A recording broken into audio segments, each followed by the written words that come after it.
Operação Lava Jato, realizada pelo Ministério Público e Polícia Federal em 2014, foi considerada a maior investigação contra a corrupção no Brasil. A partir dessa situação, o termo delação premiada começou a ser usado frequentemente na imprensa brasileira. Mas como funciona a delação premiada? É sobre isso que eu converso hoje com o Procurador de Justiça do Ministério Público de Minas Gerais, André Estevão Ubaldino Pereira. Procurador, bem-vindo. Obrigado. Procurador, o que significa o termo delação premiada? A delação premiada significa a concessão de um benefício de variável extensão àquele indivíduo que, estando envolvido com práticas criminosas, delibera delatá-las às autoridades públicas. Ela é proposta por quem? Ordinariamente, ela é uma manifestação de vontade do próprio delator, que, percebendo-se nas malhas da justiça, percebendo-se em posição desconfortável, porque descoberta a sua participação, delibera fruir dos benefícios previstos pela lei em troca da informação às autoridades públicas de práticas criminosas. Como que ela começou a ser implantada, digamos assim, no Brasil? No Brasil, ela é um instituto relativamente recente. Ele começou timidamente na década de 90 com a Lei de Crimes Hediondos, um tanto precariamente regulado, mas foi sofrendo aperfeiçoamentos até que desagou na edição da Lei 2.850, que cuida do crime organizado ainda nesta década, e que resultou num aperfeiçoamento significativo que tem permitido uma maior aplicação desse instituto entre nós. Agora, é um dispositivo um pouco polêmico, não é mesmo, procurador? Gostaria que o senhor falasse sobre isso, sobre esse outro lado também da delação premiada para muitos juristas, advogados, especialistas. Há algumas polêmicas que cercam o Instituto, especialmente aqui no Brasil, porque ele é um instituto que provém de uma cultura jurídica que não é nossa. Na verdade, a delação premiada é um instituto muito frequente nos países de língua inglesa, de que não provém o nosso direito, de tal sorte que para nós causa uma certa estranheza seu emprego. Mas é inegável que ele é utilizado com muita vantagem para a coletividade, e essa questão de ordem moral já foi outrora discutida e já se superou essa questão.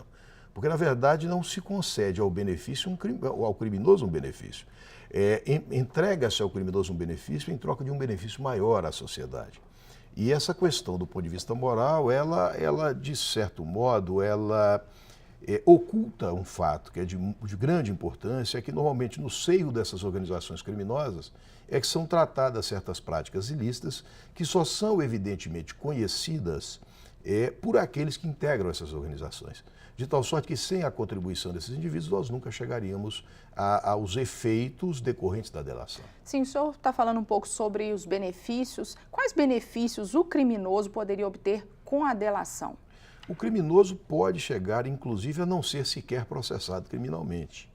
Mas perceba-se que, embora possa causar um certo espanto que um criminoso não seja processado criminalmente, esse expressivo benefício que lhe pode ser concedido é concedido em troca de informações por ele prestadas que levem a desmantelamento de organizações criminosas, a recuperação de ativos de muita expressão apropriados da coletividade pelas organizações criminosas. Essas são exigências para que esse benefício seja alcançado? Sem dúvida alguma. Sem dúvida alguma, na verdade, a delação premiada consiste na concessão de benefícios ao criminoso em troca do fornecimento de informações desconhecidas das autoridades. Sim.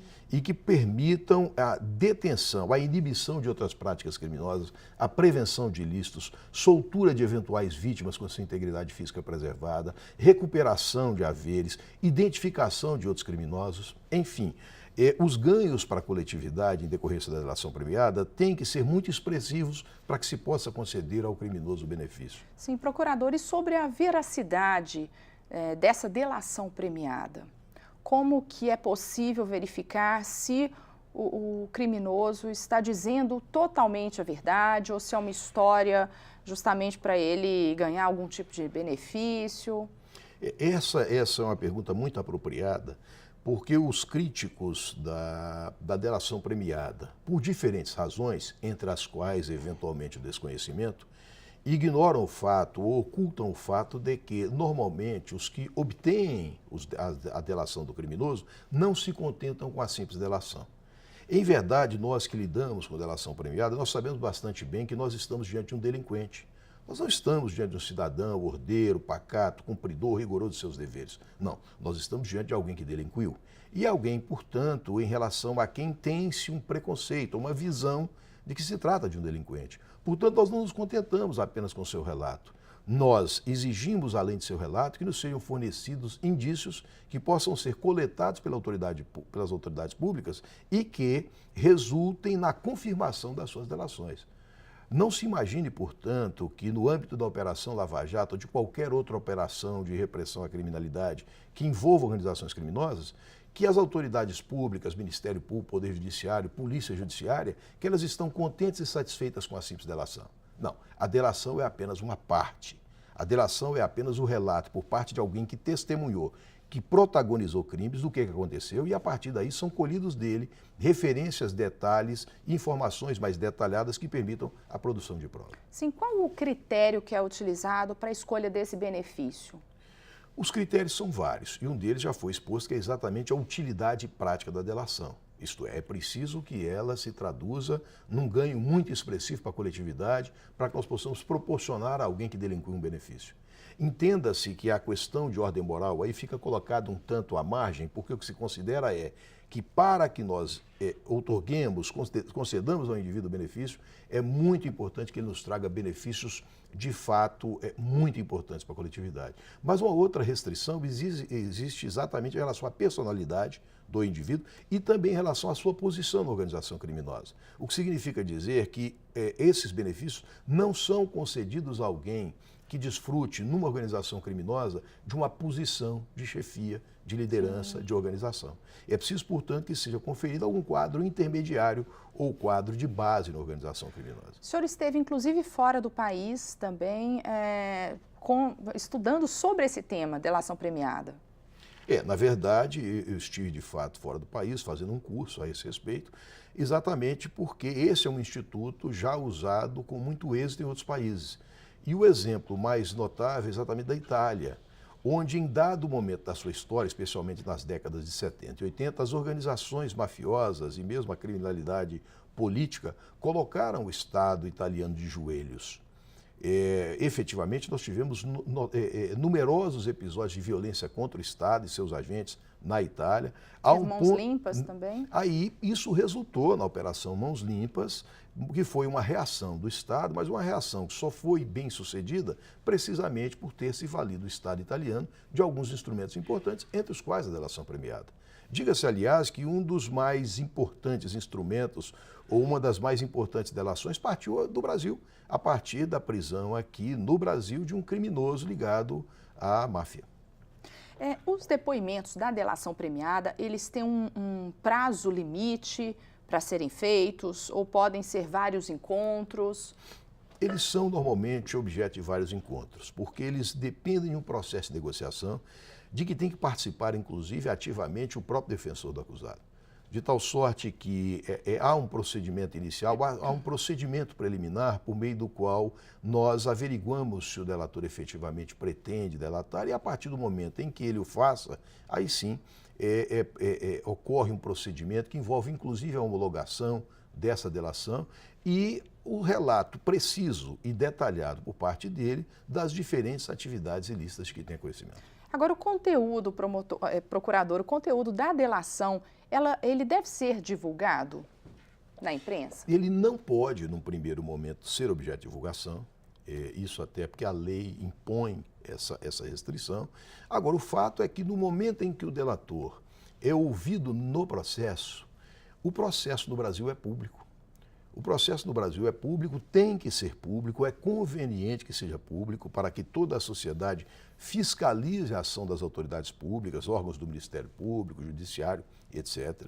De tal sorte que muito daquilo que se vem a saber por força de constar de delação premiada, não é porque constou da delação premiada, é porque posteriormente à delação, num determinado momento, esse indivíduo é chamado ao processo para relatar aquilo que sai. Ela só não pode ser divulgada previamente. Exatamente, exatamente. Mas no momento em que o indivíduo está depondo de um processo que não se encontra, ou que eventualmente não se encontra coberto de sigilo, é natural que chegue ao conhecimento da coletividade e é desejável que chegue.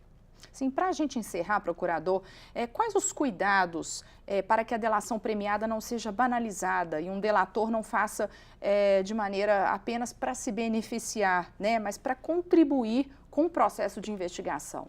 Bom, isso é uma cautela que deve ter a todo momento o investigador, o indivíduo responsável pela coleta das informações que provém por meio da delação, porque não se vai empregar a delação quando nós possamos chegar a esse mesmo conhecimento por outra via, sem, portanto, a contribuição do criminoso. Porque nós vivemos num Estado democrático de direito que pressupõe que os indivíduos que delinquem sejam efetivamente punidos pela prática dos ilícitos a que se deem. De tal sorte que nós não podemos premiar as pessoas pela prática de ilícito apenas para que tenham as pessoas responsáveis pela prática de ilícitos apenas por um maior conforto nosso na busca da prova. Se nós temos outros meios, desses outros meios é que nós vamos nos valer. Procurador, muito obrigada pela sua presença, pelos esclarecimentos aqui sobre a delação premiada. De nada. O Horizonte Notícia Entrevista fica por aqui. Se quiser rever esse programa ou outros, acesse o nosso site tvhorizonte.com.br.